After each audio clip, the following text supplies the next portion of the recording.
আসসালামু আলাইকুম। দীর্ঘদিন মাঠের বাইরে তামিম ইকবাল। বড়সড় পরিবর্তন এসেছে বিসিবিতে। এদিকে পাকিস্তানের মাটিতে তাদেরই হারালো বাংলার টাইগাররা। এরপরে বেশ ফুরফুরে মেজাজে আছে নাজমুল শান্তর দল। 19 সেপ্টেম্বর থেকে শুরু বাংলাদেশ ভারত টেস্ট সিরিজ। তবে হঠাৎ বিসিবিতেই তামিম। এ নিয়ে চলছে ব্যাপক জল্পনা কল্পনা, কারণ জানালেন ফারুক। তাই নিয়ে বিস্তারিত জানতেই দেখতে থাকুন সম্পূর্ণ ভিডিওটি। দেশের রাজনৈতিক পালাবদলের স্রোতে এসে পড়েছে বাংলাদেশ ক্রিকেট বোর্ডেও। নতুন করে বোর্ড সভাপতি হয়েছেন ফারুক আহমেদ। পরিচালক পদ থেকে সরে দাঁড়িয়েছেন চারজন। তাদের জায়গায় ফারুক বাদে নাজমুল আবেদিন ফাহিম নতুন করে পরিচালক হয়েছেন। গুঞ্জন রয়েছে বিসিবির দায়িত্বে আসতে পারেন সাবেক অধিনায়ক তামিম ইকবালও, যাতে কিছুটা হাওয়া যোগ করে হঠাৎ বিসিবিতে তামিমের উপস্থিতি।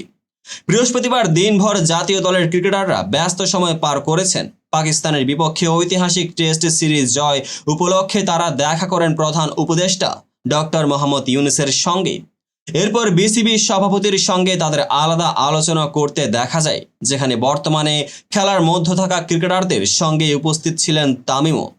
জানিয়ে গুঞ্জনের ডালপালা চলমান থাকায় প্রশ্ন উঠেছে বিসিবি সভাপতির সামনেও।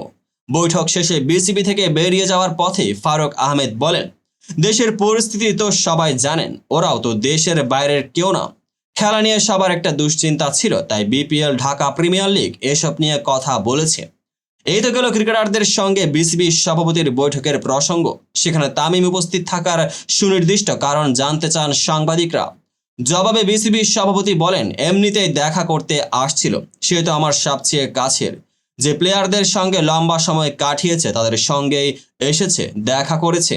তো বন্ধুরা, ভিডিওটি যারা সম্পূর্ণ দেখেছেন সবাইকে অসংখ্য ধন্যবাদ। ভিডিও শেষে কমেন্ট সেকশনে আপনার মতামত জানাতে ভুলবেন না, আর চ্যানেলটিকে সাবস্ক্রাইব এবং পেজটিকে ফলো করে পাশেই থাকবেন, যাতে পরবর্তী ভিডিওর সকল নোটিফিকেশন সরাসরি পেয়ে যান। দেখা হবে পরবর্তী ভিডিওতে।